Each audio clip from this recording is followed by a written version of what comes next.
हर क्षेत्र के 9 स्तर होते थे। आत्मा क्षेत्र का प्रथम स्तर शरीर की शक्ति बढ़ाने के लिए था, लेकिन दूसरे स्तर से व्यक्ति को आध्यात्मिक ऊर्जा को संघनित करना होता था। केवल वे लोग जो अपनी ऊर्जा को सफलतापूर्वक अपने डेंटिन में केंद्रित कर पाते, वही सही मायनों में मार्शल साधना की यात्रा शुरू कर सकते थे। आर्यन के शरीर में दिव्य बिजली थी, जो उसके डेंटिन में 9 भूखे जानवरों की तरह प्रतीत होती थी। वो जितनी भी ऊर्जा संघनित करता, वो बिजली उसे निगल जाती। लेकिन आर्यन ने हार नहीं मानी। उसे एहसास हुआ कि बिजली उसके अंदर की ऊर्जा को अपनी सीमा तक समा सकती है। उसने ठान लिया कि वो इसे एक दिन भर कर रहेगा, और आज वो दिन आ गया था। ये अद्भुत है। इतनी ताकत मेरे शरीर में दौड़ रही है कि ऐसा लग रहा है कि ये मेरे अंदर से बाहर निकलने वाली है। आर्यन ने अपने भीतर की अनंत ऊर्जा को महसूस करते हुए कहा।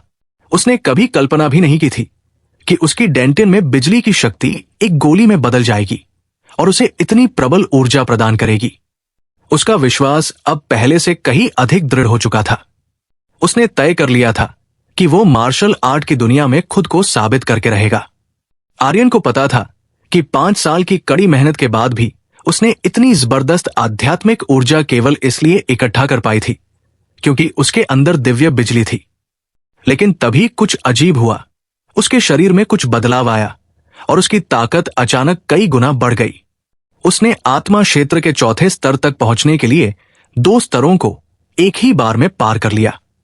आर्यन के चेहरे पर एक हल्की मुस्कान थी।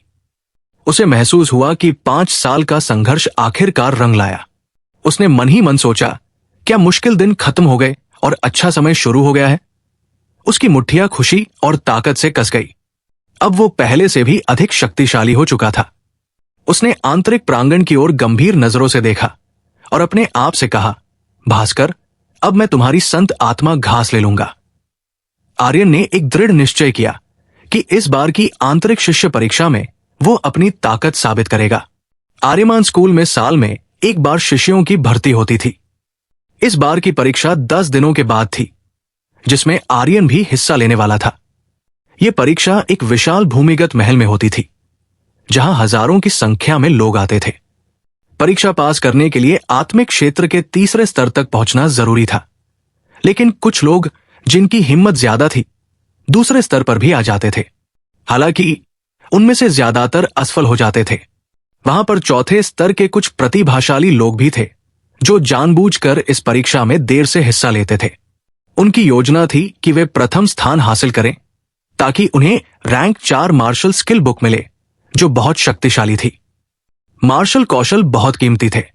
ये युद्ध की कला थी जो न सिर्फ ताकत बढ़ाती थी, बल्कि शरीर की सीमाओं को भी पार कर सकती थी। यही कारण था कि लोग स्कूल में प्रवेश करते थे ताकि वे इन मार्शल स्किल्स को सीख सकें। परीक्षा के दौरान अचानक एक युवक ने सबका ध्यान खींचा। उसका नाम चंदन था, जो केवल 13 साल की उम्र में आत्मा क्षेत्र के चौथे स्तर पर पहुंच चुका था। बहुत से लोग मान रहे थे कि इस बार का प्रथम स्थान उसी का होगा, लेकिन कुछ लोग ये भी सोच रहे थे कि आर्यमान स्कूल में कई छिपी हुई प्रतिभाएं थी, जैसे चहल, जिसने कुछ महीने पहले एक आंतरिक शिष्य को हरा दिया था। परीक्षा शुरू होने से पहले एक युवा महिला मंच पर आई। वो वामिका थी, आर्यमान स्कूल की प्रसिद्ध सुंदरी। उसने लाल रंग की टाइट ड्रेस पहन रखी थी, जिससे उसके खूबसूरत शरीर की बनावट साफ झलक रही थी।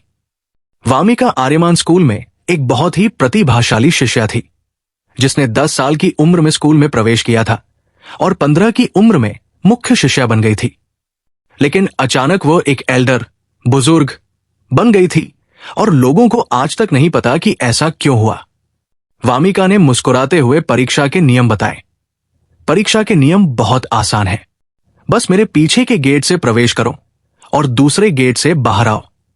जो व्यक्ति पहले पास करेगा उसे रैंक 4 कौशल पुस्तक मिलेगी, और इस बार प्रथम आने वाले व्यक्ति को एक और खास इनाम मिलेगा, जो पिछले वाले से भी अधिक कीमती हो सकता है। ये कहते हुए वामिका ने माहौल में एक हल्का रोमांच भर दिया। हॉल में सभी युवा शिष्य उस पुरस्कार के बारे में जानने के लिए उत्सुक थे। क्या वो सच में अपना शरीर दे रही है? किसी ने उत्सुकता से पूछा। बड़ी वामिका अपने शरीर की पेशकश कर रही है? कुछ लोगों के मन में बेवजह गंदे ख्याल भी आ गए थे। हालांकि वामिका बुजुर्ग थी, उनकी उम्र मात्र 20 साल की थी। उनकी स्पष्टता और सहजता के कारण लोग अक्सर उनकी बातों पर अचंभित नहीं होते थे।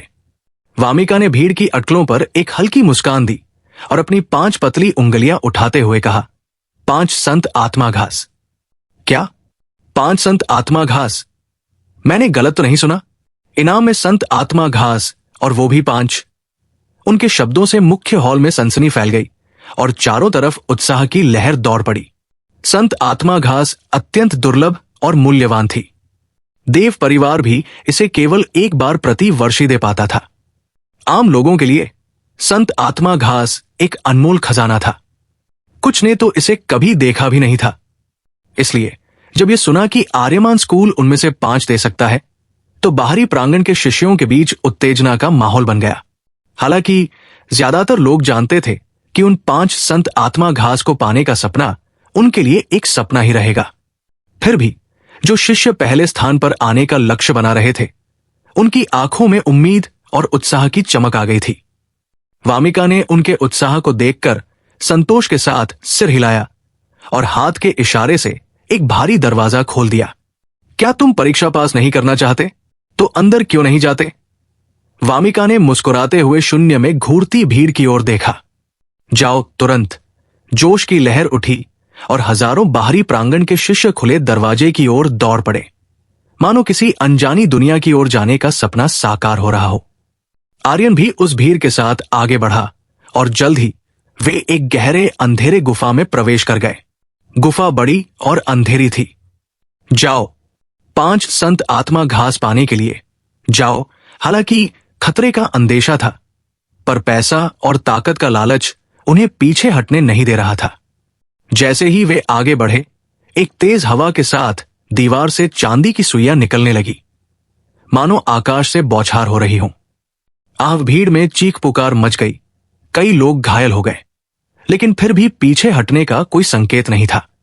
आर्यन ने भीड़ का पीछा करते हुए सावधानी से अपनी गति बढ़ाई। वो भी अपने असली इरादे और ताकत छिपाकर आगे बढ़ रहा था। क्या मैं इतना कमजोर हूं कि तुम मुझसे आगे निकल गए? ये देखकर बहुत मजा आएगा, आर्यन ने सोचा और अपनी गति और बढ़ा दी।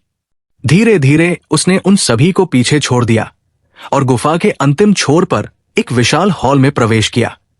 हॉल के अंत में एक ऊंचा पत्थर का मंच था। वहां पर रखी थी रैंक 4 मार्शल स्किल बुक और 5 संत आत्मा घासें। हालांकि आर्यन इस उपलब्धि से संतुष्ट था, लेकिन वो जानता था कि ये परीक्षा अभी समाप्त नहीं हुई है।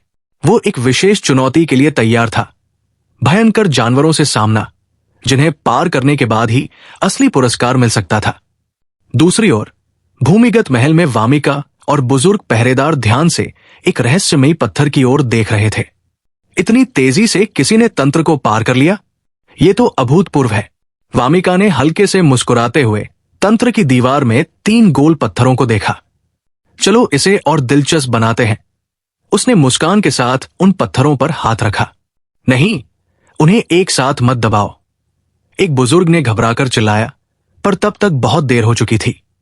वामिका ने तीनों पत्थरों को एक साथ दबा दिया, जिससे महल के भयंकर जानवरों के दरवाजे खुल गए। अब ये एक कठिन परीक्षा में बदल गया था।